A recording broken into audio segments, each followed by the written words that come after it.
연세가 특히 드신 경우에는 수술적 치료를 빨리 해서 재활을 빨리 시작하시는 것이 전반적인 예후를 봤을 때는 훨씬 더 도움이 된다라고 볼 수 있습니다.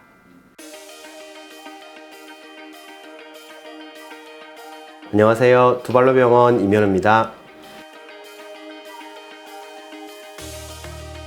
대부분은 길어지는 침상 안정 치료로 인한 것이라고 생각하시면 됩니다. 이게 오래 누워 계시다 보면은 아무래도 침이라든지 음식물 같은 것들이 식도가 아닌 기도로 넘어가면서 흡인성 폐렴이 발생할 수도 있고요. 그 흡인성 폐렴이 심해지는 경우에는 폐혈증으로 번져서 사망하시는 경우도 있을 수 있고, 또 계속해서 똑같은 자세로 누워 계시다 보면은 계속해서 눌리는 곳이 생기겠죠. 그럼 그 해당 부위 쪽에 욕창이 발생할 수도 있어서 안 좋은 부분이기도 하고요. 그리고 그 외에도 아무래도 많이 움직이지 않으시고 누워 계시다 보면은 하지 쪽, 혈관 쪽으로 해서 혈액 순환이 침체되면서 그 혈전이라고 꾸덕꾸덕하게 덩어리가 생기기도 하고, 그 덩어리가 혹시나 폐 쪽이나 심장 쪽에 있는 혈관을 막게 되면서 혹시 사망까지 이르는 위험한 상황이 되기도 합니다. 그리고 고관절 골절이 생기는 고령 환자분들 같은 경우에는 기존에 기저질환을 갖고 계신 분들도 많아요. 예를 들면은 이제 걷기 힘든 관절염이라든지 아니면 파킨슨, 뇌졸중을 갖고 계신 분들도 계실 테고, 치매로 인한 인지장애 같은 것들이 있으시기도 하고, 그 외에도 고혈압, 당뇨 같은 그런 기저질환들이 있으신데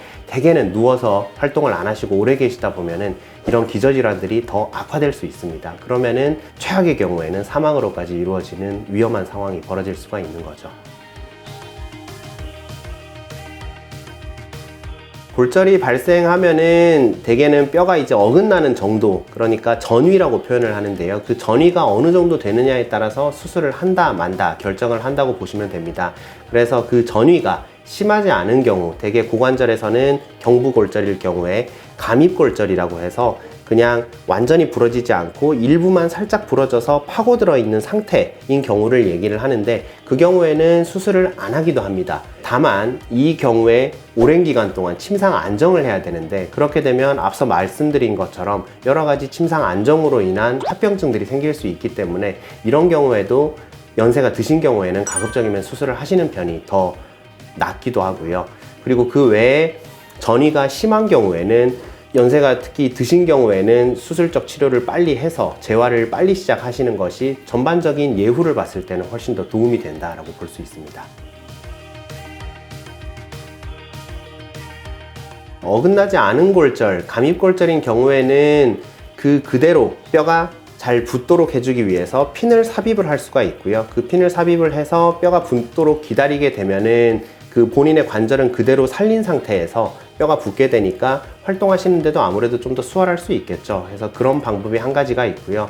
또 전이 자체가 많이 심한 경우에는 이 본인의 관절 자체를 그대로 가져가기가 힘들 경우가 많습니다. 왜냐면은 고관절 경부가 골절이 됐을 때는 대퇴골두 쪽으로 영양분이랑 산소 공급을 해주는 혈관들이 있는데, 그 혈관들이 같이 손상이 되는 경우가 많거든요. 그러면은 그게 손상이 심한 경우에는 이거를 제대로 맞춰가지고 다시 원래 상태대로 해놨다고 하더라도 뼈는 붙었는데 추후에 시간이 지나면서 이 대퇴골두 자체가 버티지 못하고 괴사되는 경우가 있습니다. 이거를 보고 무혈성 괴사라고 하고요. 보통 자연스럽게 일어나는 경우도 있지만 이런 외상성으로 일어나는 경우가 있기 때문에 이러한 경우에는 수술을 받으시는 것이 낫고, 특히 그 수술 종류 자체도 이 관절을 그대로 살리는 게 아니고 문제가 되는 부분들을 없애고 새로운 관절로 바꾸는 고관절 반치환수를 고려하시는 것이 낫습니다. 네, 보통 인공고관절 전치환술이라고 하면은 우리 골반에 이 비구 부분이 있고요. 그 다음에 우리 대퇴골이라고 하는 허벅지 뼈 쪽, 이 대퇴골두 부분이 있습니다. 그래서 1차적으로는 이 대퇴골 부분에 문제가 되는 부분을 잘라내고요. 그래서 인공으로 된 관절을 끼워 넣고, 그 다음에 이 골반의 비구 부분은 문제가 되는 부분들을 갈아낸 다음에 새로운 컵을 끼우게 됩니다. 그래서 인공적으로 생긴 이 관절 자체를 골반 그리고 대퇴골 쪽을 전부 다 인공관절로 바꾸는 것을 인공관절 전치환술이라고 하게 되고요. 그리고 인공관절 반치환술의 경우에는 여기 아까 말씀드린 이 대퇴골 부분만 관절을 인공관절로 바꿔 끼우게 되는 겁니다. 반치환수를 하게 되면은 결국은 우리 기존 대퇴골에 임플란트를 삽입한 다음에 그 임플란트가 우리 뼈에 단단히 고정되기까지의 기간이 필요한데요. 그 기간까지가 대략적으로 6주가 필요합니다. 그래서 그 6주 기간 동안은 체중 부하를 해도 됩니다. 해도 되지만 전체 체중 부하를 하지 말고 양측 목발이나 아니면은 보행기를 사용한 상태에서 체중의 20%에서 30%만 디디시면서 재활을 하게 되고요.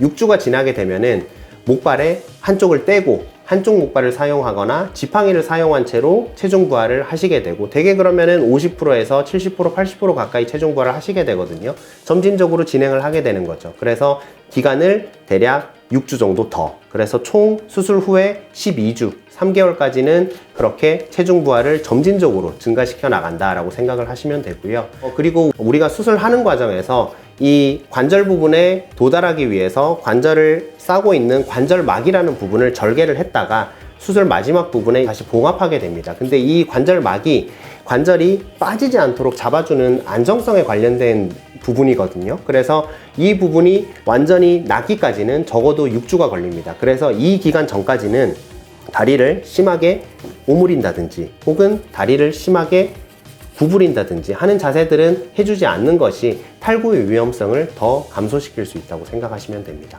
특히나 자기도 모르게 화장실에 가셔가지고 큰일을 보실 때 앞으로 이렇게 숙이시는 경우가 많거든요. 그러면은 자기도 모르게 구부리는 각도가 커져서 빠지는 경우가 있을 수 있습니다. 그래서 특히 그런 자세를 조심하시면 좋습니다. 네, 경청해 주셔서 감사합니다.